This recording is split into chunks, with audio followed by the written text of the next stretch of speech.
Ok. Bom evento para todos. Vamos lá.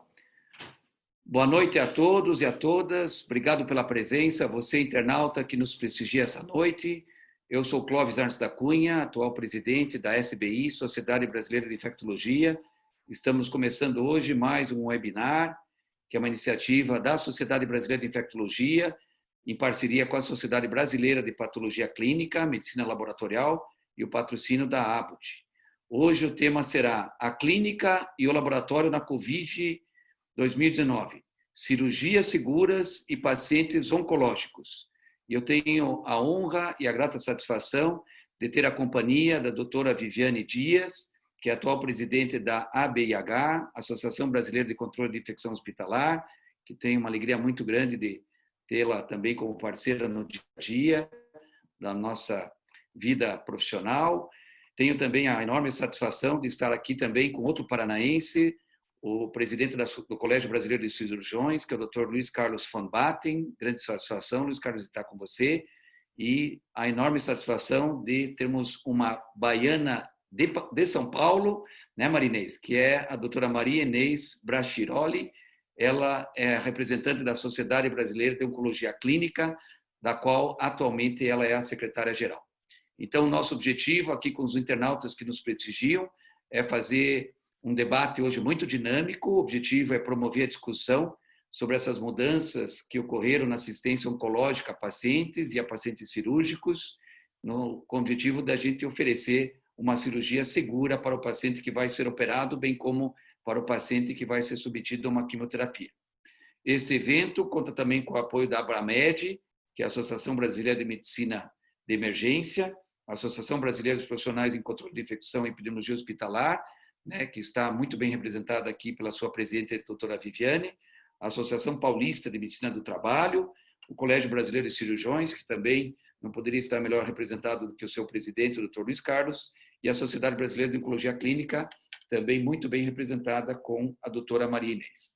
Então, a nossa missão aqui nessa webinar é discutir sobre como criar estratégias de testagem em ambientes hospitalares, testar ou não testar, que teste fazer, se assim devemos proceder, ter alas específicas de Covid nos hospitais, para fazer com que os pacientes não Covid tenham mais segurança e minimizar ou mitigar a chance de eles serem infectados, a situação de tecnologias efetivas com segurança. Vamos discutir também os diretrizes que estão sendo decididas no Brasil e no exterior para permitir essas cirurgias seguras e a oncologia da quimioterapia segura. E para isso, eu convido agora a presidente da ABIH, a doutora Viviane Dias, apresentará em 15 minutos. E antes da apresentação da doutora Vivi, eu só queria já sugerir que você, internauta que nos prestigia, se você olhar ali no botãozinho embaixo, um pouquinho mais à direita, tem ali o QA, Q&A, Question and Answers. Ou seja, você pode, ao longo da apresentação da doutora Viviane, já levantar alguns tópicos que o doutor Luiz Carlos e a doutora Marinês vão debater após a apresentação da doutora Viviane. Então, com grande satisfação, eu passo agora a palavra à Vivi. Grata, Clóvis, pela apresentação, grata à organização pelo convite, à Sociedade Brasileira de Patologia Clínica, a Sociedade Brasileira de Infectologia. É uma satisfação estar aqui com vocês para discutir, doutor von Batten, né? O tema de debater cirurgia segura e paciente oncológico, eu procurei trazer também um pouquinho do cenário do que está acontecendo, para a gente contextualizar, não o paciente oncológico somente, mas todo o impacto que essa pandemia causou aí na questão das cirurgias como um todo, né? Deixa eu só passar aqui. Então, nesse sumário nosso aqui da apresentação, só para a gente contextualizar, vou colocar um pouquinho da epidemiologia rapidamente, o racional impacto dos procedimentos cirúrgicos, né, nessa pandemia, as regionalidades em relação a momentos epidemiológicos que a gente deve prestar atenção, e quando a gente tiver essa retomada, ou quando o hospital estiver preparado para fazer as demais cirurgias eletivas, quais que são os requisitos mínimos, as recomendações técnicas no país, como que a gente vai trabalhar a estratégia para atender essas cirurgias durante a pandemia, com testagem, sem testagem, como que a gente vai fazer, e práticas pelo mundo, e uma enquete que a gente realizou pela BH de ontem para hoje aqui no país em relação a essas práticas aí, em relação à cirurgia. Então, iniciando a apresentação, eu queria colocar aqui para vocês só o impacto dessa pandemia, né, que de dezembro até hoje, né, 10 de julho, a gente já teve mais de 11 milhões de pessoas infectadas, mais de 500 mil pacientes, né, que foram a óbito, e esse impacto no país, com mais de 1 milhão e 600 casos confirmados e 65 mil óbitos, então, realmente, uma situação impressionante, né, a gente, no começo da pandemia, não imaginava o tamanho, né, do estrago, da disseminação dessa doença de forma tão rápida aí pelo país. Tudo isso gerou muito impacto, né, em todos os nossos processos de atendimento hospitalar e a parte da cirurgia foi uma das mais afetadas nesse sentido, porque os hospitais acabaram tendo que se preparar para momentos de crise, né? Então, em situações de crise, onde você espera uma grande quantidade de pacientes com uma determinada patologia, que vão precisar de leitos de UTI, que vão precisar de respiradores, que vão precisar de insumos, e uma doença com alta capacidade de disseminação, onde você vai precisar proteger a equipe, precisar de EPIs, precisar capacitar todos. Então, a questão do adiamento dos procedimentos seletivos não essenciais foi realmente uma situação que atingiu a todas, né, todos os serviços de saúde, isso sem dúvida nenhuma. E com a intenção de preservar não só os pacientes, porque, né, a gente pode ter maior morbidade dos pacientes cirúrgicos com a COVID, mas também preservar e fazer uma boa gestão dos recursos para que a gente possa utilizar de forma adequada e preservar também as equipes, né, de contaminação e adoecimento. Enfim, além de tudo, esse adiamento de procedimentos eletivos, até para dar espaço, né, para que a gente possa ter gestão dos leitos hospitalares e para a gente poder prever protocolos de atendimento a cirurgias que não podem ser adiadas, porque as outras doenças, obviamente, continuam acontecendo, e nessa questão a cirurgia oncológica é uma das que mais chama a atenção em relação a muitas vezes não poder ser adiada por muito tempo, né? O paciente que eventualmente está em um período de incubação de COVID-19, ele pode ter uma maior morbimortalidade, né, no período pós-operatório. Num trabalho com uma série de casos de 34 pacientes que foram operados e eles estavam em período de incubação da doença, 44% desses pacientes acabaram precisando de UTI, e nessa situação a taxa de mortalidade após a admissão na UTI foi de 20,5%, né, nessa coorte retrospectiva aqui, publicada no mês de março de 2020. E isso faz com que a gente pense com bastante carinho qual é o paciente realmente que necessita ser operado, né, nesse período, e a gente preparar toda uma situação para que ele possa fazer a sua cirurgia com a máxima segurança possível. Nessa questão da suspensão de cirurgias eletivas, eu queria deixar aqui um slide para a gente poder identificar a definição do que seria uma cirurgia eletiva, né, para a gente poder entender como fazer melhor essa separação. Então, seriam aquelas cirurgias que têm uma data facultada pelo paciente, que está definida, que está agendada, e que ela não se enquadra em nenhuma situação de classificação como cirurgias de emergência, que devem ser realizadas até 1 hora, cirurgias de urgência até as próximas 24 horas, ou urgência eletiva, né, 2 semanas, ou eletiva essencial de 3 a 8 semanas. Nesses casos que são os eletivos essenciais e não essenciais, e as cirurgias oncológicas, né, também como situação que possa ser uma cirurgia eletiva essencial, é importante olhar nessa questão as complicações que podem ocorrer se a gente não fizer esse tipo de cirurgia, ou sequelas que a gente pode ter com o paciente por não fazer essa cirurgia. Então, tem que ter um critério bem rigoroso, né, em relação a risco-benefício desse procedimento e o momento que ele deve ser executado para a gente poder minimizar e mitigar, né, principalmente as questões relacionadas à segurança do paciente e da própria equipe.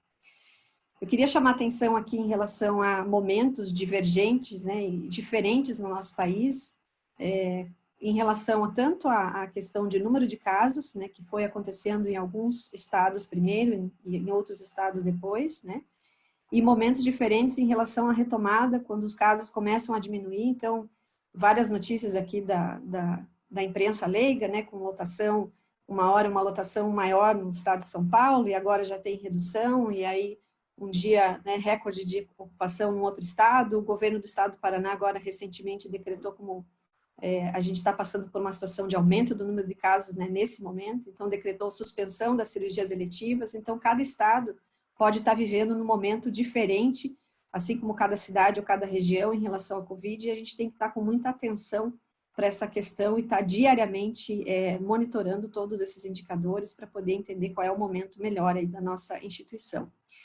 Se a gente for fazer cirurgia durante a pandemia Covid-19, tem alguns pontos que eu gostaria de destacar aqui, que a gente deve estar muito atento em relação a garantir uma segurança desse processo. Então, os procedimentos de triagem são fundamentais para você identificar pacientes que eventualmente estejam, né, com a Covid-19 ou com sintomas ou contato, né, domiciliar que esteja em período de incubação da doença.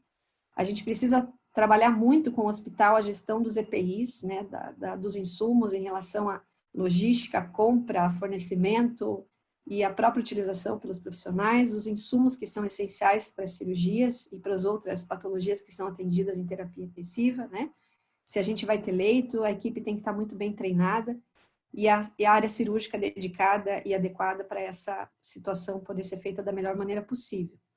Sobre isso, nós fizemos uma parceria com a Anvisa, num grupo de sociedades que a gente chamou de Força Colaborativa Covid Brasil, que a ABH liderou, e a gente tem a parceria da Sociedade Brasileira de Infectologia, a Sociedade Brasileira o Colégio Brasileiro de Cirurgiões, a Sociedade Brasileira de Anestesiologia e várias outras sociedades que auxiliaram, né, em conjunto, trabalharam numa orientação técnica, que é a nota 6 da Anvisa, com todas as orientações para serem seguidas, para que a gente possa ter procedimentos seguros, cirúrgicos seguros nessa situação de pandemia, com, né, várias orientações. E depois teve uma nova atualização em que entrou uma orientação feita pelo Colégio Brasileiro de Cirurgia com outras sociedades, né, associadas, a BH fez parte, a SBI fez parte, naquelas situações em que você já consegue ter uma retomada das cirurgias eletivas. Então, a gente trabalhou muito aí no início desse processo todo para ter essa orientação pronta, né, para os hospitais poderem guiar-se, né, nessa orientação com relação aos procedimentos cirúrgicos, que é um documento que eu gostaria de deixar aqui destacado para que possa ser usado como referência aí pelos hospitais.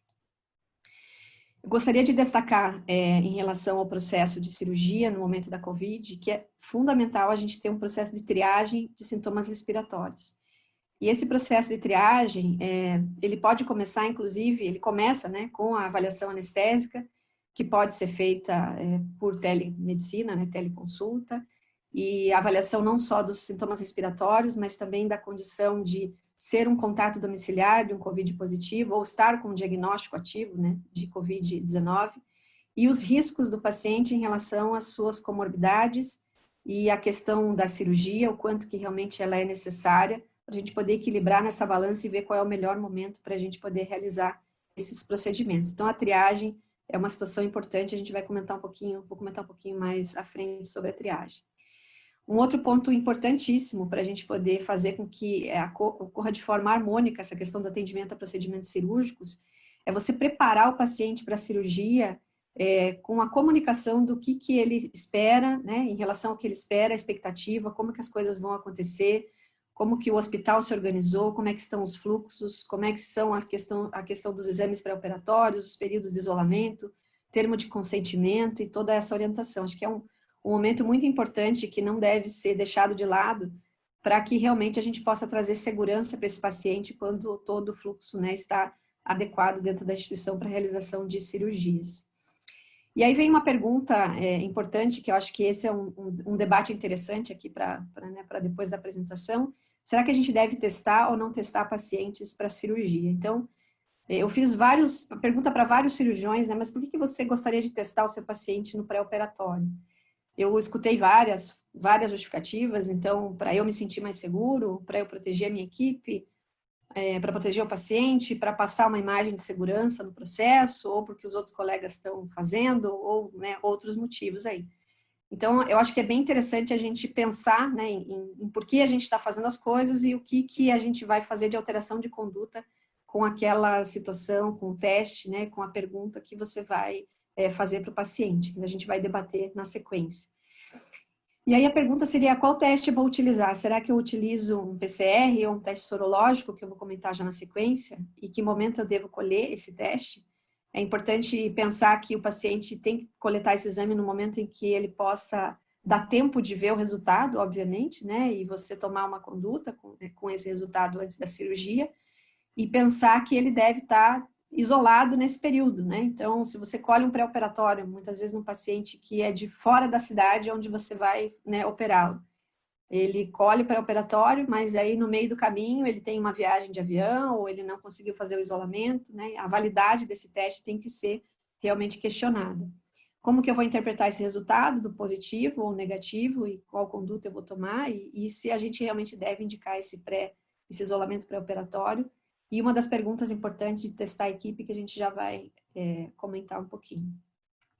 Em relação aos testes, só para contextualizar antes de falar do PCR e da sorologia, acho que essa imagem tem sido usada em várias apresentações, acho que é importante a gente lembrar que a curva do PCR, ela acontece, pode começar alguns dias antes, né? O PCR é a detecção do RNA viral no swab de oronasofaringe, e ele começa alguns dias antes, pode começar alguns dias antes do sintoma e até uma semana, 10 dias, em relação à parte de viremia, né, a parte de transmissão, mas ele pode ficar positivo aí por um outro bom tempo, que pode ou não significar infectividade, e os testes sorológicos, a sorologia, ela aparece aí, começa a aparecer a partir do 7º, 10º dia de doença, sendo que para IgG e IgM, muitas vezes você consegue detectar em 100% das vezes após 20 até 30 dias depois, nas situações em que o paciente desenvolve realmente a sorologia. Então, contextualizando esse desenho, a gente consegue entender um pouquinho a função de cada um dos testes na hora de escolher se você for ter um protocolo de testagem no pré-operatório.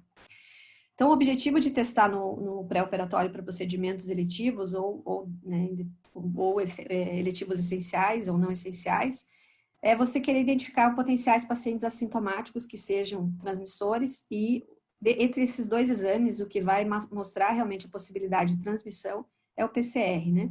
Então, seria o exame de eleição. Com a intenção de reduzir risco cirúrgico ao paciente, se essa for a intenção, a gente tomaria a conduta de adiar essa cirurgia, né, dentro da possibilidade.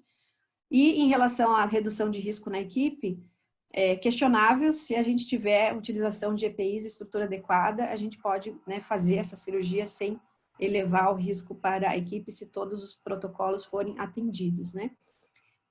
Mesmo que você escolha uma estratégia de testagem, um protocolo, né, pré-operatório, é importantíssimo e fundamental, volto a repetir, que a triagem de sintomas e contato com o caso domiciliar deve ser levado em consideração. E se for optado o teste pelo RT-PCR, você tem que ter ele pelo menos aí 2 dias, 3 dias antes da cirurgia para dar tempo, né, do paciente coletar, ele vai estar ambulatorial, né, para o exame ficar pronto, para esse exame ser avaliado, né, e aí, diante desse resultado, a conduta ser definida. Não esquecendo que é importante aliar essa coleta de exame, um isolamento pré-operatório logo depois que você faz essa coleta do exame, né? O teste sorológico, nessa situação, como a gente viu no desenho, no slide anterior, não seria talvez o mais indicado para esse momento, para identificar carregador assintomático, mas eventualmente se tiver algum protocolo utilizando para identificar esse paciente, o ideal seria daí fazer o RT-PCR. Uma outra pergunta que eu gostaria de colocar aqui, até é bacana para a gente jogar na discussão, é em relação à questão de hospitais que colocam a possibilidade de ser Covid-free, né, livre de Covid durante a pandemia. Será que realmente isso é possível? Eu achei aqui 2 relatos de estudos italianos, né, colocando as recomendações para garantir um hospital Covid-free, que seria utilizar triagem, fluxo separado, a testagem do paciente, isolamento e também testagem periódica da equipe, né? Porque a equipe pode não estar contaminada hoje, mas está contaminada daqui uma semana, então você teria que ficar testando os pacientes, a equipe cada semana ou cada 2 semanas, né? Isso tem que ser colocado na bandeja aí da viabilidade.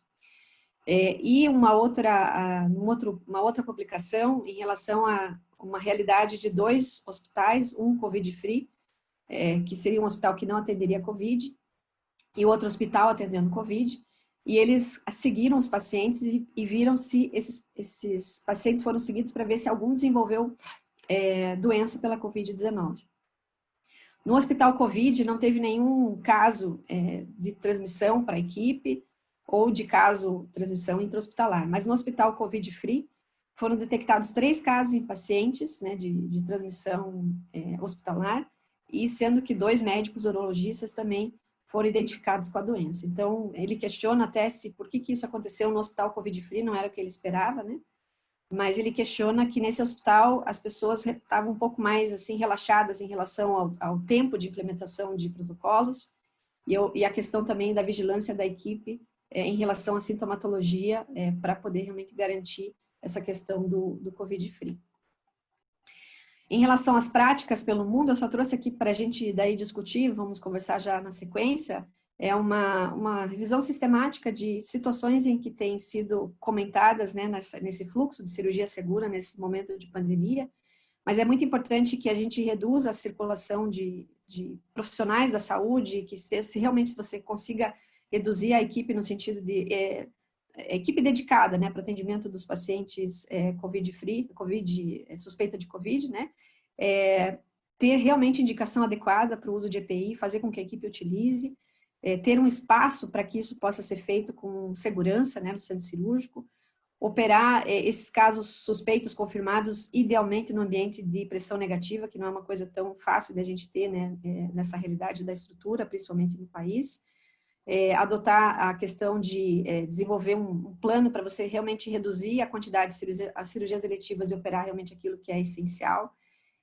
trabalhar com questões de telemedicina, otimizar o tempo cirúrgico e otimizar várias outras coisas da própria cirurgia, que eu não vou me aventurar aqui a conversar. Eu acho que esse detalhe vai ser muito, né, bem colocado pelo Dr. Von Batten, né, na discussão. Depois a gente pode perguntar para ele as questões específicas, né, do ato cirúrgico, e seriam essas as questões gerais aí que são parecidas, né, nos protocolos nessa revisão.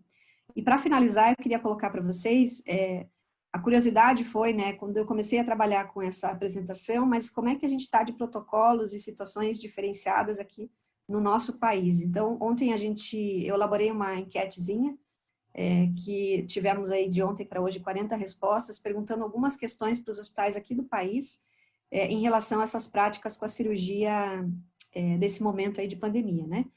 Os estados que responderam à enquete, né, estão aqui no mapa, nem todos os estados a gente teve representação, mas dividiu mais ou menos parecido aqui em hospital privado, público e público misto, numa representatividade das instituições que responderam o questionário. Em relação à característica, a maioria dos hospitais que responderam eram hospitais de ensino. Em relação a tipos de cirurgia que os hospitais estão realizando, 67,5% estão realizando cirurgias de emergência, urgência e cirurgias eletivas essenciais, que seriam as cirurgias oncológicas e outras doenças com alto risco de complicação ou sequelas, se elas não forem realizadas, né? Alguns hospitais estão realizando todos os tipos de cirurgia e poucos hospitais aqui com apenas cirurgias de urgência e emergência. Na instituição, então, a pergunta se foi adotado algum protocolo de triagem pré-operatória para paciente cirúrgico, a maioria, 90% respondeu que sim. Nesses protocolos, o que os hospitais estão adotando? Então, a triagem de sintomas respiratórios ou confirmação de COVID nos últimos 14 dias ou contato domiciliar com caso positivo são as estratégias que os hospitais mais têm adotado. A solicitação de exame sorológico para pacientes com... Desculpe, só ficou trocado aqui. O RT-PCR é 18 e o sorológico é 10. Ficou trocada a pergunta aqui, ao contrário. Então, o PCR primeiro, o sorológico por segundo. E a tomografia de tórax, 2 situações foram colocadas e todos os pacientes são recebidos como suspeitos e encarados sem protocolo específico no hospital. Caso a triagem dos sintomas, então, o contato domiciliar seja positivo, o que é feito, né? Então, a maioria respondeu que adia a cirurgia, né? E alguns, 15%, responderam que realizam a cirurgia em fluxo separado e outros colocaram algumas situações individuais de avaliar o paciente, se precisa mesmo da cirurgia, fazer teste rápido e coisas diferentes aí, individualizadas para cada situação. Caso o PCR seja positivo, né, no hospital que adotou, ele também adia a cirurgia na maioria das vezes, outros não realizam, ou realizam a cirurgia em fluxo separado, ou depende da indicação da cirurgia, decide se vai fazer ou não. E se o hospital decidiu fazer teste sorológico para fazer triagem, a maioria deles não faz, adia a cirurgia, no caso dos que fazem, né, na maioria das vezes, ou realiza a cirurgia em fluxo separado. E na instituição onde atua, em relação à estrutura para fazer essas cirurgias, a sala com fluxos suspeitos ou confirmados, a maioria consegue ter, Equipe dedicada, 18 hospitais responderam que tem. Repai em sala, 13 hospitais fazem repai na sala. Intubação em sala separada, 7 hospitais. Sala cirúrgica com pressão negativa, apenas 4 responderam que tem. Ou transferem para outro hospital, ou ampliam o intervalo de cirurgia, um hospital respondeu. E se tem EPI para essas situações, né, o que eles têm disponibilizado? A máscara N95 em 39 hospitais, foi checado, o Face Shield óculos em 38, e o avental estéreo, até que me surpreendi aqui, impermeável, para todas as cirurgias, 37 hospitais responderam que tem. Então, essa foi a forma, assim, rápida da gente entender o cenário aí no país, com uma pequena amostragem, mas que já dá uma ideia para nós, de como que a gente tem feito essas práticas aí de cirurgia nesse momento de pandemia.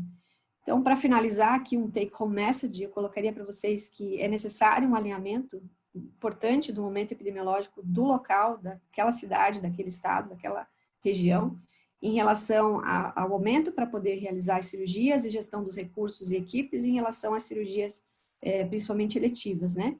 Se a gente vai atender cirurgias, urgência e emergência, ou aquelas que não podem ser adiadas, como, por exemplo, as cirurgias oncológicas, precisa ser adotado, com certeza, protocolos de segurança, e isso inclui a triagem de pacientes com sintomas, né?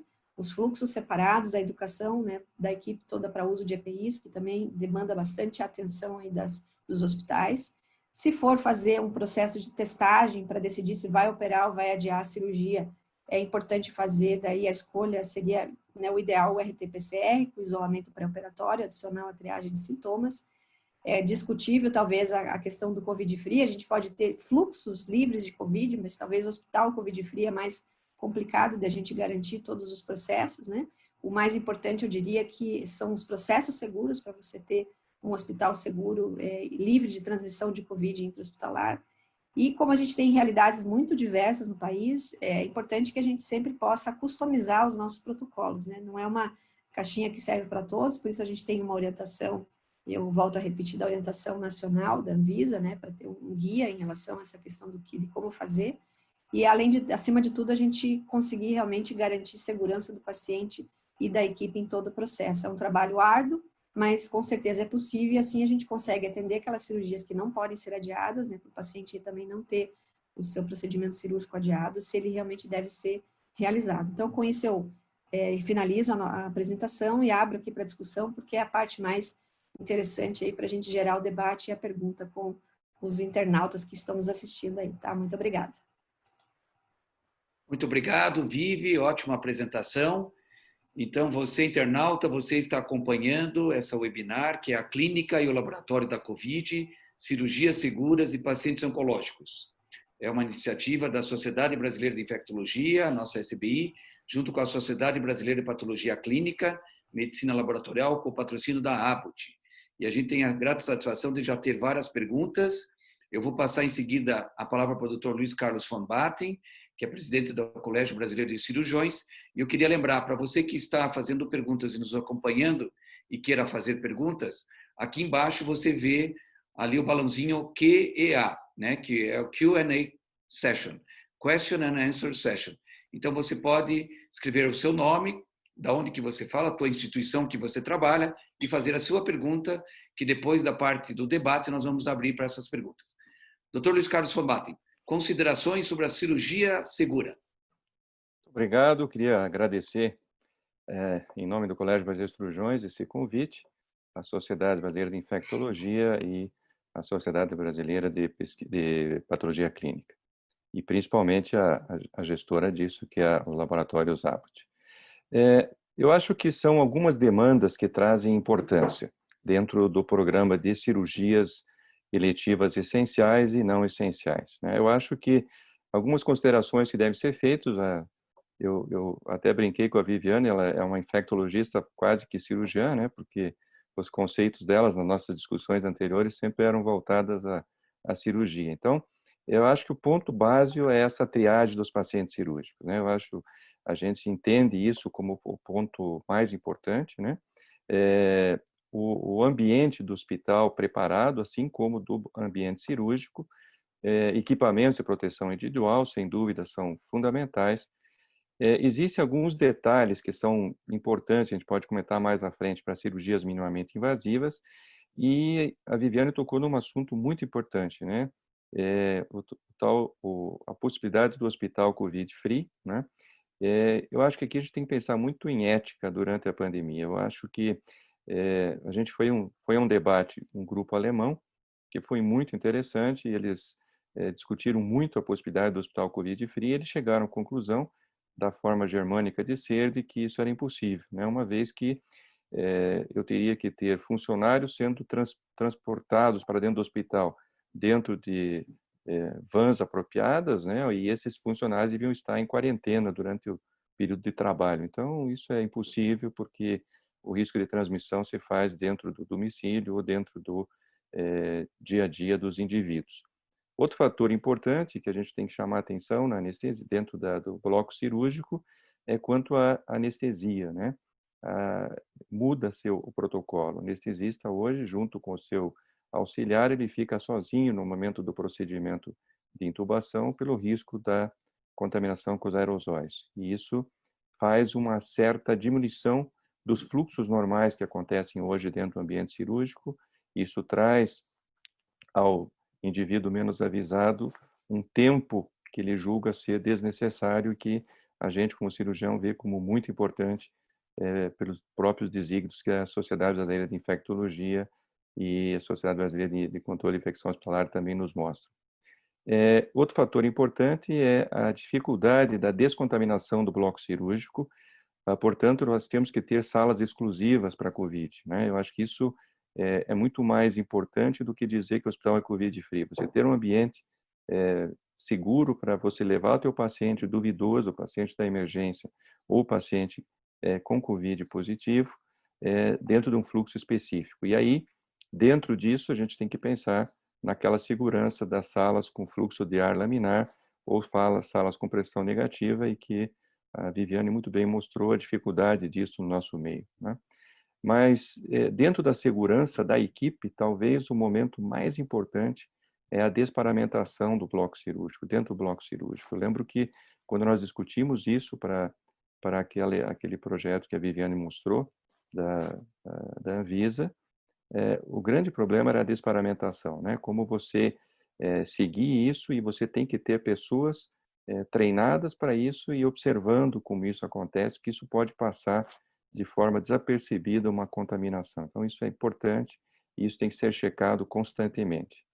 Um fator que também chama muito a atenção dentro dos protocolos é quando você liberar isso, né? Quando o momento de você liberar isso. Então, aí são vários parâmetros que a Viviane também já chamou a atenção: as taxas de ocupação de UTI, o momento retomada de haver uma redução sustentada na taxa de novos casos, né? E hoje nós temos aí uma discussão sobre a média móvel, né? Quer dizer, quando que a gente pode voltar a fazer naquele determinado local. A Viviane usou um termo que eu gostei muito: isso tem que ser customizado em cada ambiente, né? Eu acho que não dá para você colocar uma regra específica, né? Outra coisa que eu, assim, lembrando, pelo que a Viviane comentou, é quanto à testagem, né? Eu acho que a cirurgia geral, a gente inclusive fez algumas publicações a respeito. Nós consideramos que a testagem, ela não é um parâmetro a ser tomado como necessário. Claro que, se aquele hospital customizou esse tipo de procedimento, ele não há um erro de ser feito, mas ele não traz vantagens. O importante é você considerar o uso das EPIs convenientemente e um bom protocolo de triagem do paciente com fluxos independentes para esses pacientes. E um outro detalhe que a Viviane comentou, que eu acho que vale a pena chamar a atenção, é a testagem da equipe. Eu acho que a testagem da equipe deve ser feita se você tiver um surto, né? E aí sim, vamos pesquisar a testagem da equipe. Se tiver, claro, sintomas na equipe, ou se for epidemiológico, você quer testar o hospital. Agora, como a testagem da equipe teria que ser diária, né? Porque a possibilidade de você contaminar, e a testagem seria com RT-PCR, eu acho que isso inviabiliza a forma de trabalho dentro de um hospital, né? E um outro detalhe que a gente considera importantíssimo é que a consulta anestésica, né, deve ser feita 72 horas, com aquela triagem, aquela pergunta básica, e uma consulta por telemedicina 24 horas antes, confirmando se o paciente ficou em quarentena nessas 72 horas, confirmando se nenhum familiar teve algum tipo de contato, porque ele pode ter ficado em quarentena, mas os familiares podem ter trazido algo nesse sentido, né? Se houve febre, se houve tosse, algum quadro nesse sentido, né? E acho que basicamente dentro das avaliações, acho que seria mais ou menos isso, ele pode depois. Então, agradeço mais uma vez a oportunidade, né? E estou à disposição para as perguntas. Muito obrigado.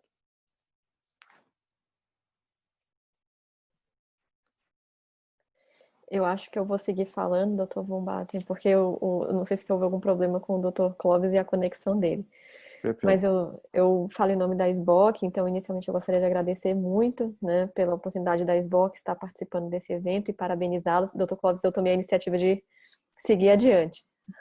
Obrigado, Marinês. Caiu temporariamente aqui minha internet, mas já está ok. Obrigado. Então, quais são suas considerações sobre o paciente oncológico, Marinês? Obrigado. Isso, eu inicialmente estava agradecendo em nome da SBOC, agradecendo o senhor e a organização desse evento e aos patrocinadores. Queria parabenizar a doutora Viviane. E eu sigo um pouco na linha do que o doutor Von Batten falou. O paciente oncológico, ele faz um tratamento, na maior parte das vezes, que é... que o leva à clínica ou ao hospital, e a diferença é que não é um procedimento único, né? O paciente que está fazendo quimioterapia, ele tem uma perspectiva, né, de fazer repetidas vezes, então tem essa implicação, é difícil a gente fazer uma testagem rotineira, né?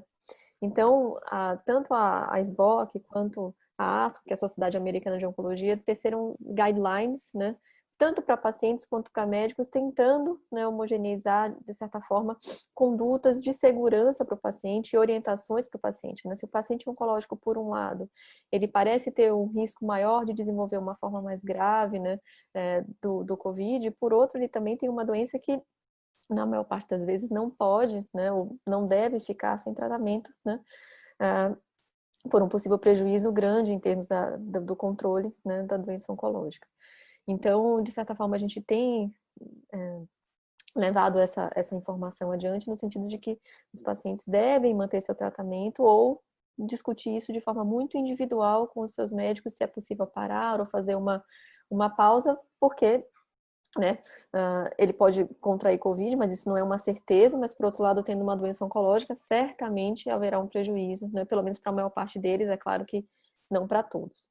E nesse sentido também tem que se avaliar exatamente que tratamento que se está sendo feito, né? Por exemplo, uma mulher que teve um câncer de mama que está fazendo hormonioterapia, né, um comprimido, provavelmente não vai ter nenhum grande prejuízo de manter o seu tratamento, ao passo de que a indicação de um transplante de medula, por outro lado, tem um risco muito maior, né? E aí talvez seja tratado de forma, né, como a doutora Viviane tem falado, né, a equipe tem que ser testada, o paciente tem que ser testado antes, tem que ser avaliado se é necessário fazer naquele momento ou se há algum prejuízo de ser adiado, né?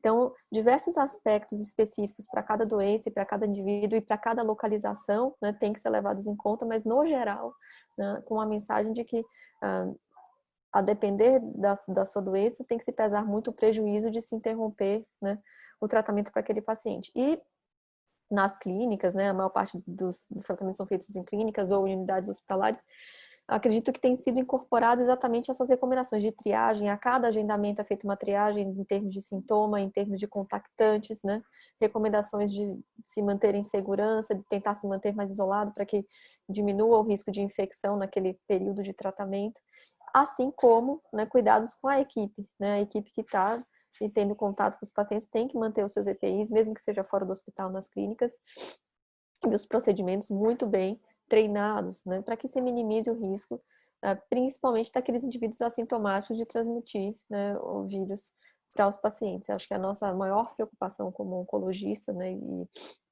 as recomendações da nossa sociedade é para que esses cuidados sejam, né, muito bem treinados e praticados no dia a dia do tratamento desses pacientes. Eu passo a palavra para o senhor, doutor Cláudio, eu vi que tem muita pergunta e eu fico aqui à disposição para discutirmos em grupo. Acho que precisa ativar o microfone, tá no mudo. Parabéns, Marinês. Muito bom teus comentários. E agora nós vamos para a sessão de perguntas e respostas. A primeira vem do Antônio Jorge Versosa, que pergunta: em exames sorológicos, o IgM já não parece ser tão importante, e sim o IgG ou anticorpos totais. A pergunta é: quais são esses anticorpos totais e como solicitar esse exame, e se é por quimiluminescência? Vivi, você quer responder? Quer que eu ajude? Quer que... Sim, estava só abrindo o áudio ali. Então, a gente até teve uma discussão aqui essa semana recente em relação à questão do IgM. A gente está de acordo que o IgM sozinho, no assintomático, ele pode realmente ter uma questão do falso positivo, e a gente tem abandonado a questão de olhar para o IgM nessa situação, né? No paciente que tem sintomas, se você faz a sorologia anticorpos totais, né, e passou do período de fazer o PCR, você pode utilizar essa sorologia eventualmente para você, né, confirmar um diagnóstico da doença. No paciente que está assintomático e ele faz uma sorologia, algumas possibilidades, né, existem. Se eventualmente for uma sorologia positiva, o IgG, o anticorpo total, pode significar uma doença ou um contato pregresso, né? Não necessariamente um contato infectante. Por isso, essa dúvida em relação à utilização do exame sorológico para essa situação que você quer, né, descobrir se aquele paciente pode ou não estar transmitindo doença naquele momento, né? Então, repetindo, quando você tem a sorologia aliada aos sintomas, ou uma situação, né, de epidemiológica, um contato familiar positivo, alguma coisa assim, você consegue, talvez, dizer que ele possa estar tendo uma situação aí de infectividade, mas o ideal realmente seria fazer o RT-PCR para essas situações, né? Acho que a gente tem RT-PCR já saindo, né, que vai ser mais rápido aí do que esses 2, 3 dias, talvez ajude bastante, mas seria o ideal. Então, acho que olhando para esse aspecto de protocolo pré-cirúrgico, para a gente avaliar com carinho o que a gente está buscando, que é diminuir a situação de infectividade, talvez o ideal nesse momento seria fazer daí o RT-PCR, não a sorologia. Essa seria uma tendência em relação ao que a gente está buscando, tá? Muito bom, Vivi.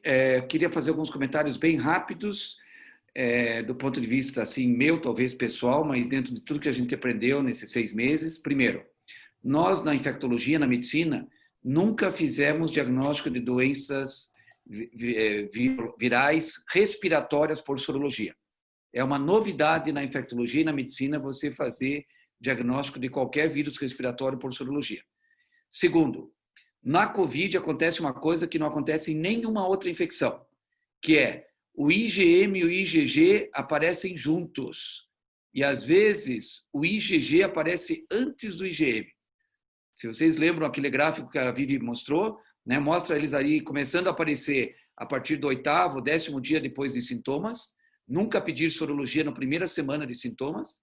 Aí ele tem o pico a partir de 14 dias e o pico mesmo a partir do 20º dia.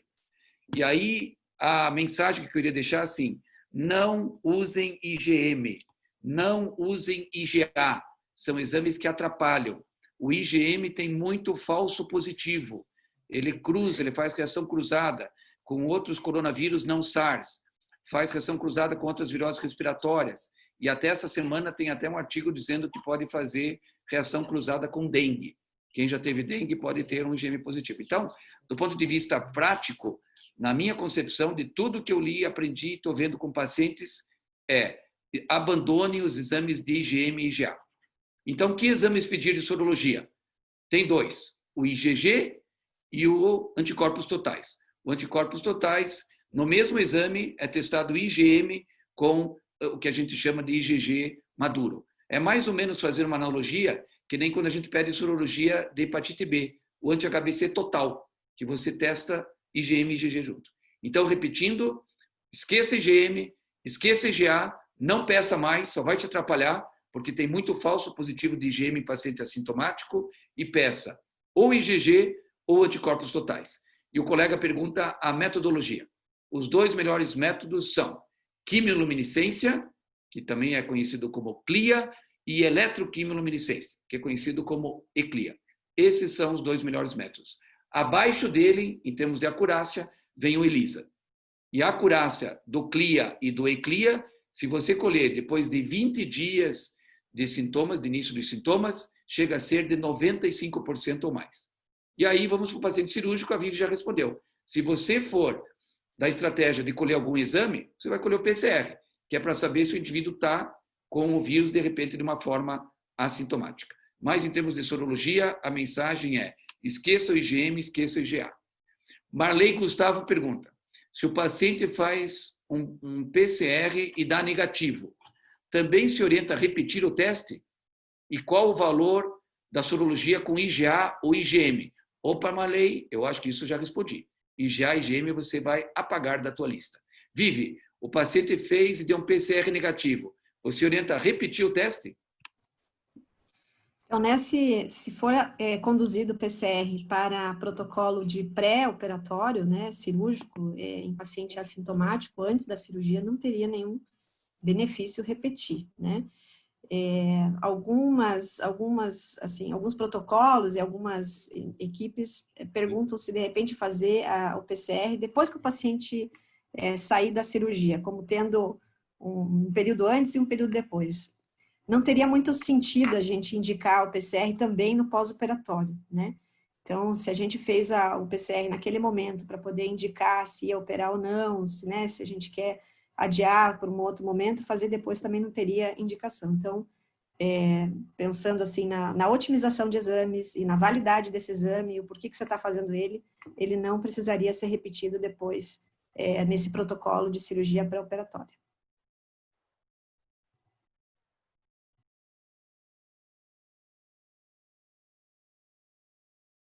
Dr. Clóvis, acho que você precisa voltar ao áudio.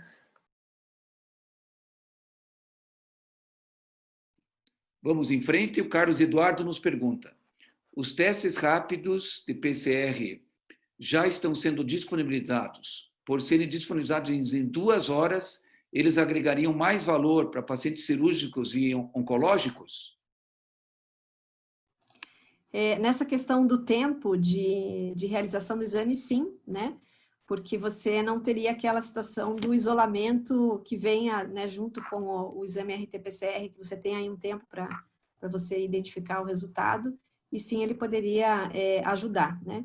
Mas eu volto a repetir que, assim, a gente precisa muito trabalhar com a triagem na história do paciente, com a triagem de sintomas, com os contatos domiciliares positivos e a possibilidade realmente dele estar num período de transmissão, e colocar realmente o exame pré-operatório como uma situação complementar naquelas instituições que definirem a necessidade de fazê-lo, né? E sim, poderia ajudar por questão de tempo e você reduzir aquela questão do isolamento antes da cirurgia. Acho que talvez uma questão importante que eu até não comentei na aula, porque é só para a gente, né, colocar algumas coisas para discutir, mas para a gente poder preservar o paciente, que ele não tenha COVID durante o pós-operatório, além da gente fazer esse cuidado com ele, escolher bem o momento para operar, os fatores de risco e tudo mais, talvez, dependendo do grau da cirurgia em relação à necessidade de um período, né, de recuperação, nesse período de recuperação ele também se preservar e ficar em isolamento, né, em casa, para não realmente se expor numa situação de um pós-operatório, de uma cirurgia, às vezes, que demanda a necessidade de recuperação e de ficar realmente atento a essa questão e não pegar Covid depois de sair do hospital, né? E aí poderia realmente complicar a situação do paciente. Então, esse detalhe é importante conversar muito com o paciente, né? Então, ele fez antes, ficou ok, tá beleza, o resultado tá negativo, fiz a cirurgia, tá tudo ótimo. Mas e depois da cirurgia, né? Se for uma cirurgia grande, ele precisa também ficar em casa e a gente tem que cuidar, porque os familiares saindo e voltando para casa também pode trazer, né, o Covid. Então, esse cuidado, né, esse distanciamento, a higiene das mãos, a utilização de máscara, a gente não pode esquecer que são coisas importantíssimas para a gente prevenir, principalmente as situações aí do pós-operatório, tá? Queria fazer um comentário. De visitas também, né? Pois Exatamente. não, Van Baten e a Marinês, ambos querem fazer comentário? Van Baten, pois não? Eu acho que 2 coisas são importantíssimas, né? Eu acho que, primeiro, o RT-PCR, ele tem o seu local nos pacientes de urgência e emergência, né? Aquele paciente que se desconhece, que chega no hospital, que você não tem uma triagem específica com conversa, com história, etc., assim por diante. esse paciente sim para a evolução desse paciente, né? Porque a gente discute muito, esse paciente vai ser operado e ele vai para um ambiente no pós-operatório, o paciente da emergência que eu digo, e ele tem que ir para um fluxo de um paciente previamente como se fosse contaminado para depois ele sair desse fluxo, né? Obviamente com um ambiente separado para isso, para que ele não se torne um paciente potencial contaminado. Então isso é um fator importante. E a outra coisa que a discussão que vem muito de fazer o exame prévio, alguns colocam isso na legalidade, né, no sentido de preservação da equipe cirúrgica, porque o paciente pode depois dizer, não, puxa, mas não me testaram antes da cirurgia e agora eu estou com Covid. Então, a resposta, ela vale, na verdade, dos dois lados, né? Se eu faço antes o teste, ele vem negativo, e o paciente estava numa fase pré-clínica, e ele vem a fazer a doença depois, eu não estou protegido, né? Se ele vem positivo, você obviamente não vai fazer a cirurgia, mas aí nós teríamos que pensar o seguinte, então eu faço no pré-operatório, aí eu opero o paciente, aí antes da alta eu faço mais um exame, né? E aí eu teria que estar fazendo exames para ele quanto tempo? Então, na realidade, eu realizar exames, eu acho que nesse ponto de vista também, né, a gente fez uma discussão muito grande isso com o grupo, inclusive estava um desembargador presente, ele achou até isso de uma forma insensata a pensar, né, porque na verdade não traz proteção para a equipe, pensando isso no sentido jurídico, né? Então, só para alertar isso, para quem pensa nesse sentido, não pensando no doente, mas pensando numa possível complicação.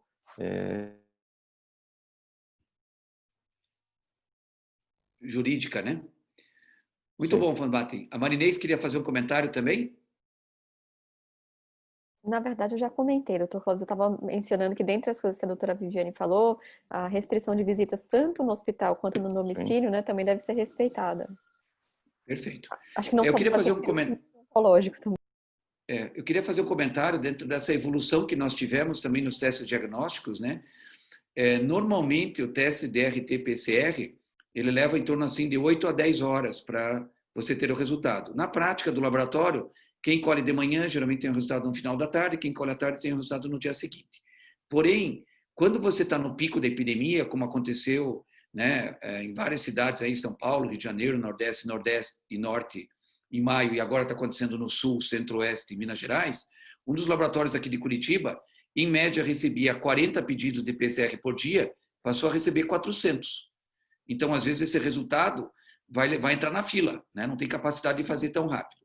Por outro lado, agora nós temos alguns métodos que permitem o resultado do PCR em 2 horas. Inclusive, numa das instituições que a gente trabalha, né, Vivi? A gente tem essa situação privilegiada que você colhe o exame às 8 horas, às 10 já tem o resultado. Então, para o paciente cirúrgico, esse seria uma metodologia muito desejável, né? Se a tua estratégia for colher o PCR como parte do teu screening, de você ter o resultado tão rápido. Outro comentário que eu queria fazer, o PCR positivo não obrigatoriamente indica que o vírus está viável. Não obrigatoriamente indica que o vírus está se replicando. Ou seja, pode ser um vírus que o paciente não esteja mais contagioso. Só que isso no paciente assintomático, no pré-operatório, não tem como saber. Você vai ter que adiar a cirurgia, se for uma cirurgia eletiva, e preferencialmente deixá-lo 14 dias afastado. Mas o PCR como controle de cura no paciente que tem sintomas, nós abandonamos. Nós usamos o critério 14 dias de sintomas, sendo os últimos 3 dias assintomático. Justamente por isso. Teve 2 estudos, um canadense e um da Coreia do Sul, que mostrou que a partir do 8º dia, 10º dia, o PCR positivo, quando eles fizeram cultura de célula, que só se faz a nível de pesquisa, porque é muito laborioso e muito caro, eles viram que a célula já não está, o vírus já não estava mais replicando. Não havia efeito citopático quando eles viam na cultura de célula, mostrando que o vírus não era mais viável. Então, na prática, também temos que lembrar os cirurgiões e oncologistas que essa estratégia também da gente colher o PCR, a gente, num paciente assintomático, tem que ser exceção, né? Talvez dentro desse cenário cirúrgico aí, é um debate ainda, é uma pergunta aberta. Marinês, tem uma pergunta para você, como interpretar a sorologia no paciente oncológico? Porque o paciente oncológico muitas vezes é imunodeprimido, não produz anticorpos. Como interpretar isso? Para aquele paciente que teve sintomas já, né, e aí talvez o senhor possa responder até melhor do que eu acredito que, de certa forma, ele tem uma proteção a curto prazo, mesmo que a gente não consiga detectar, né? O problema são para aqueles pacientes que nunca tiveram sintomas, a gente tem que imaginar que eles não foram, né, não tiveram exposição e estão, né, no risco de se contaminar. Eu achei que o senhor me fazia a pergunta que eu li rapidamente sobre vacina, né? Se o paciente oncológico vai virar a sorologia dele igual aos demais, né? Porque pacientes em quimioterapia, eles podem ser vacinados com vacinas sem vírus, né, vivos, mas eles têm uma taxa menor de soroconversão. Então, quando a gente tiver vacina, acredito que provavelmente vai ser muito semelhante, né? Perfeito. Vamos em frente. Existem diferenças de EPIs para pacientes sabidamente COVID positivo em cirurgias? É pergunta do Carlos Eduardo, Vivi. Então, o Van Batten vai operar um paciente cirúrgico ele é sabidamente COVID, está com uma apendicite, com pneumoperitônio, não dá para esperar, tem que operar hoje ainda. Tem alguma diferença no uso das EPIs? Sim, a gente tem diferenças e até eu recomendo que você utilize a nota 06 da Anvisa, a nota técnica, que tem uma tabela muito bacana lá em relação a essa questão do paciente positivo ou do suspeito, da emergência que você não consegue triar, em que a gente recomenda que para esse paciente né, a equipe cirúrgica utilize a máscara N95, né, a proteção com o face shield, e o avental, a depender da questão da cirurgia, se é uma cirurgia que pode gerar, eventualmente, contaminação da roupa do cirurgião com grande quantidade de líquidos, que ele seja um avental estéril impermeável, né? Além das luvas, obviamente.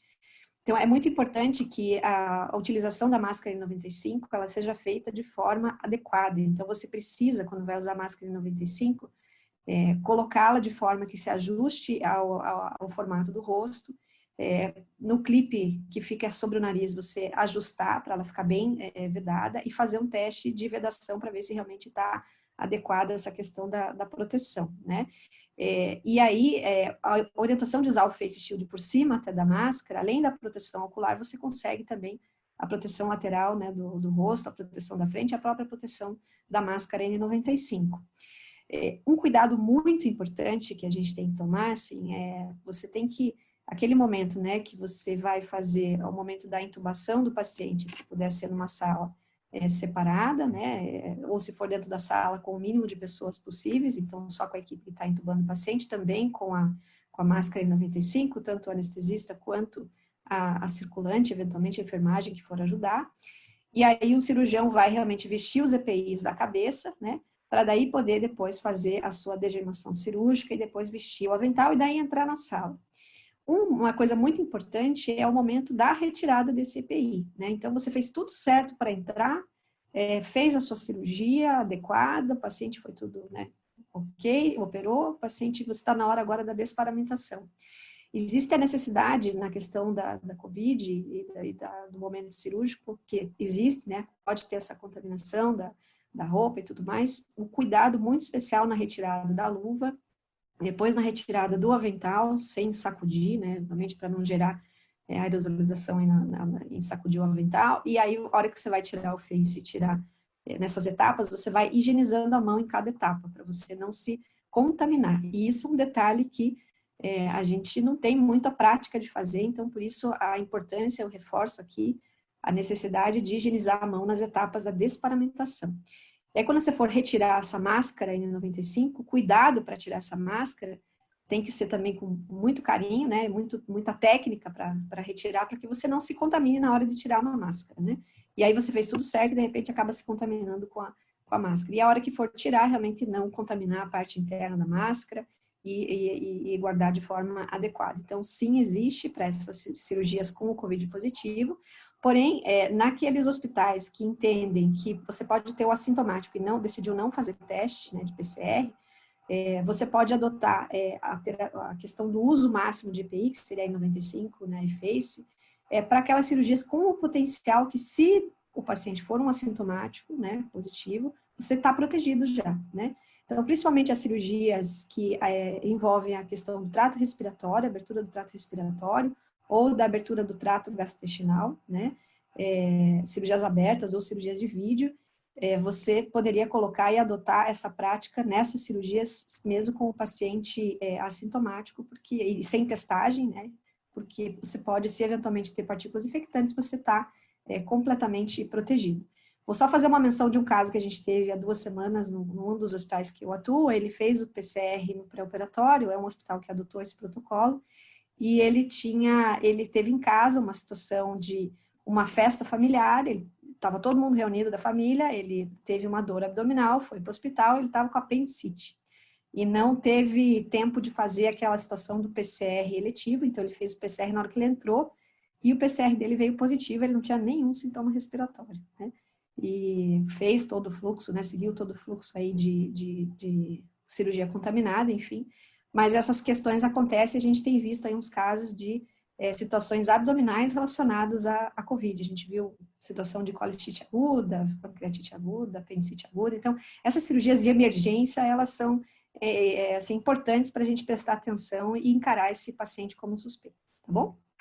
Queria fazer um comentário também, bem rápido. Eu acho que, como além de tudo que foi comentado dos EPIs, eu acho que uma coisa que sempre se discute, 2 coisas que se discutem, né?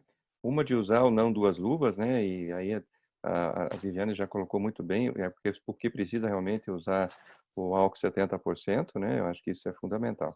Mas um detalhe é quanto também, como EPI, são os filtros nas videolaparoscopias, né? Então, a retirada da desinsuflação do abdômen, né? A gente põe lá o CO2, tem que tomar um cuidado muito grande, né? Porque esses aerosóis, eles também são contaminantes. Então, o ideal sim é você usar um filtro apropriado para isso, né? Os bons serviços já têm isso, mas existe alguns dispositivos mais rudimentares, usando sistemas de drenagem como o selo d'água, só que nessa composição do selo d'água, cuidado, né? Não colocar nada que seja comburente, que ele pode explodir por causa do cautério. Tem-se usado umas soluções de hipoclorito, né? Não é o ideal, mas é melhor do que, acredito eu, aí a Viviane até pode fazer algum comentário, do que você não usar um filtro, né? Então, o ideal é que, se você for operar e fazer uma videolaparoscopia, que você tivesse um filtro apropriado para os aerosóis na retirada. Cuidado na hora de retirar os trocates. Você não esvaziou suficientemente o abdômen, na hora de retirar o trocáter, você contamina também a sala, né? E as anastomoses, tentar fazer todas elas intracorpóreas, elas são mais seguras, né? Só esse detalhe, como não é um detalhe de EPI juntos ainda, né? Muito bom. A Dagmar Andriolo parabeniza o evento com apresentações, elevado conteúdo e muito prático. Obrigado, Dagmar. Parabéns aos nossos debatedores e palestrantes. Márcia Rodrigues, vamos sair aqui de Curitiba, onde esta madrugada fez 4 graus Celsius, vamos para Recife, onde deve estar uns 25 agora. Márcia Mello pergunta, Vivi, não seria a hora de usar máscara N95 para todos os profissionais de saúde que circulam no bloco cirúrgico? Então, essa a estratégia pode eventualmente ser adotada numa instituição, e eu acho que o mais importante é customizar a situação, né?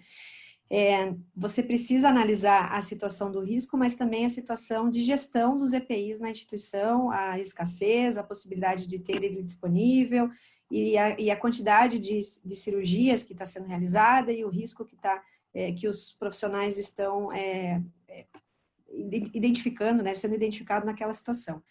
Eu acho que uma das estratégias interessantes é que, se a gente não vai usar para todos, que seria fácil, né, você já usa para todo mundo, não testa ninguém e ok. Mas talvez olhar para aquelas cirurgias que realmente têm um potencial risco de aerosolização, que seria onde a gente tem uma boa indicação para a N95, que são aquelas que eu comentei aqui, mencionei, que até estão lá na nota técnica da Anvisa, que você poderia realmente ter a aerosolização com potencial partículas infectantes numa situação de um caso assintomático, né?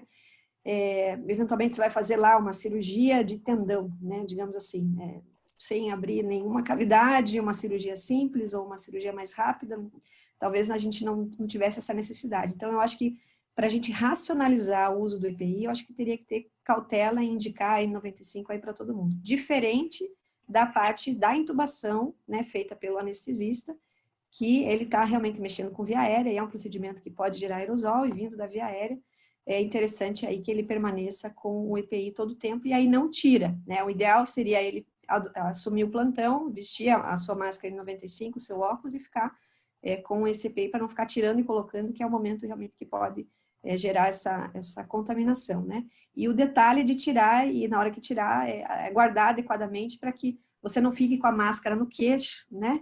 Máscara pendurada no pescoço, pendurada aqui para trás, né? Ou pendurada na mão, e na hora de fazer, né, vou para lá, e né, vou sair da sala e a máscara está pendurada. Então, isso não é legal. É importante que a gente tenha todo esse cuidado. Então, poderia ou não, dependendo realmente da gestão toda de recursos e da customização do hospital.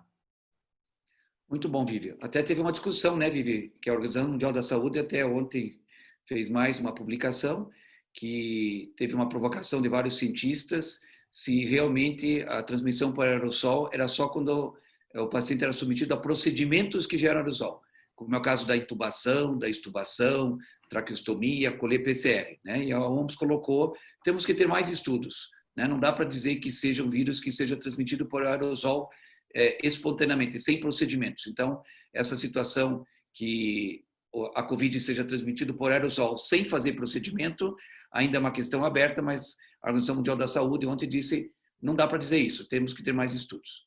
Tem uma pergunta aqui que eu acho... cautérios, né? Desculpa. Inclusive, o uso do cautério, né? Então, tem uma isso, coisa cautério também bem lembrado.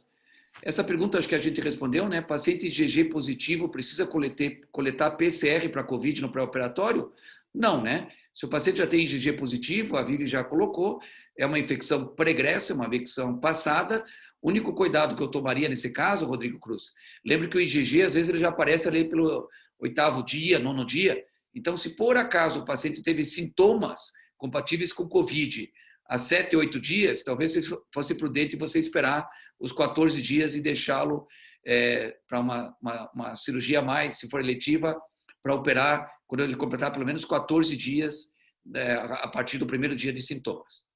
Tem uma pergunta aqui, Marley, que eu vou fazer uma provocação para você, Marley, lá de Alagoas. Deve ser também uma temperatura lá de 27 graus agora. Todos concordam com a inutilidade do IgA e do IgM, como o Dr. Clóvis falou, que deve abandonar o IgA e IgM. Marley, vou fazer uma provocação para você. Você está convidada para 16 de julho ouvir o Dr. Alberto Chibago, meu querido amigo e vice-presidente da SBI, o Dr. Álvaro Puccinelli Júnior, que é diretor da SBPC, e o nosso prezado também querido Gustavo Campana, que é vice-presidente da SBPC. Os três vão dar opinião para você, Marley. Você já pode estar convidada aqui e já deixo a pergunta no ar para daqui uma semana, para daqui 6 dias. Todos vocês concordam com o Dr. Clóvis que deve abandonar o IgA e o IgM? Está feito o desafio. Ok, Marley? Algum estudo de teste de antígeno em paciente cirúrgico? A Mirelle que está perguntando aqui do INC, Vivi. Uso de antígeno em paciente cirúrgico. Como protocolo de pré-operatório, a princípio não tem assim, estudo, publicação para utilizar nesse formato, né? A gente tem aí alguma situação de você poder usar mais rapidamente na identificação de um paciente com suspeita e IgA positivo, num caso sintomático, né? Mas como pré-operatório, não teria essa indicação. Muito bom. Existem, né, os testes também com antígeno, mas a sensibilidade deles é menor do que o PCR, né? Então, é uma possibilidade, mas... E para encerrar, nós já passamos 8 minutos, 9 agora, mas para encerrar com chave de ouro, o Alberto Chibabo, nosso querido vice-presidente da SBI, pergunta, Vivi, em caso de PCR positivo, uma cirurgia eletiva essencial, quanto tempo aguardar para operar? Então, nessa questão do PCR positivo e o tempo de isolamento, as atualizações aí da recomendação da OMS, que foi publicada aí uma atualização 17 de junho, PCR positivo no assintomático, a recomendação é aguardar aí 10 dias de isolamento para poder realizar a cirurgia, que talvez fosse o período aí de maior possibilidade daquela carga viral identificada ser infectante, mas é um prazo que pode, né, variar. A gente até então estava recomendando 2 semanas, né? Essa é uma recomendação nova de isolamento aí de 10 dias, então ficaria qualquer coisa entre 10 dias e 14 dias aí, no PCR assintomático, para a pessoa assintomática. Perfeito. Existe inclusive, pensando na definição de cirurgia eletiva essencial, é aquela que poderia ser postergada por até 3 semanas, né? Então, talvez os mais puristas até aguardariam até a 3ª semana, mas que são as cirurgias oncológicas, entro mais nesse grupo aqui. Então, talvez, né? Eu acho que o que a Viviane comentou é exatamente isso, né? Se você puder postergar nesse limite, eu acho que a segurança vale tudo, né? Mas a gente tem que aprender com os infectologistas, a gente que vai fazer o que vocês nos recomendarem. Von Batten, aproveite e faça as suas considerações finais. A gente passou 10 minutos, obrigado a todos os internautas. Depois tem uma avaliação para vocês fazerem no final. Eu queria que você fizesse as considerações finais da sua participação. Muito obrigado, eu queria agradecer muito a esse convite, foi realmente de muito aprendizado, a gente sempre está aprendendo dentro dessas nossas webinários que eu tenho que ter participado. Eu só queria deixar uma consideração para todos, né?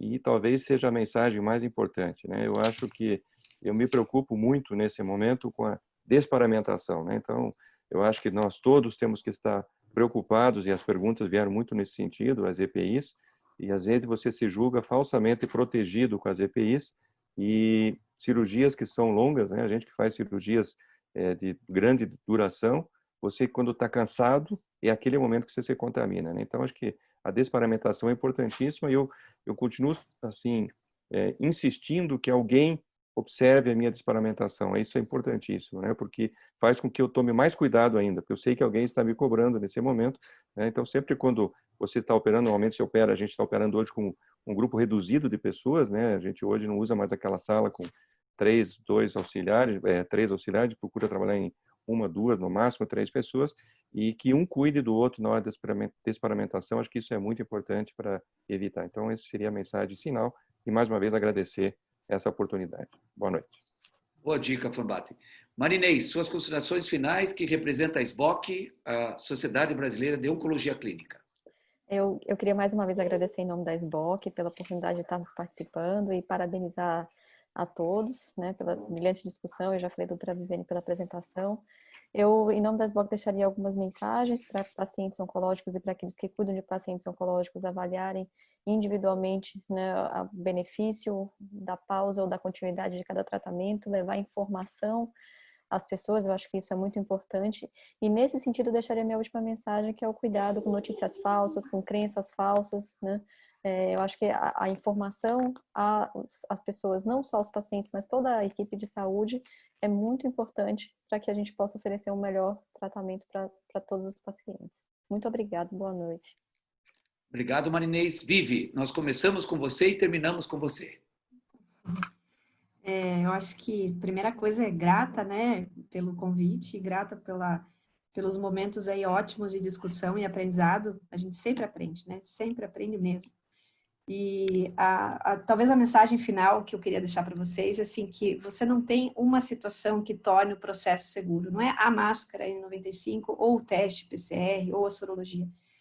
Você precisa ter um processo inteiro seguro, né? Você precisa triar esse paciente desde o pré-operatório, né? Conhecer o que está acontecendo, criar o fluxo adequado dentro da instituição, fazer com que todo mundo trabalhe harmonicamente para que esse fluxo ele seja atendido, ele aconteça, e aí sim a gente constrói um processo seguro para esse paciente em todas as etapas, né?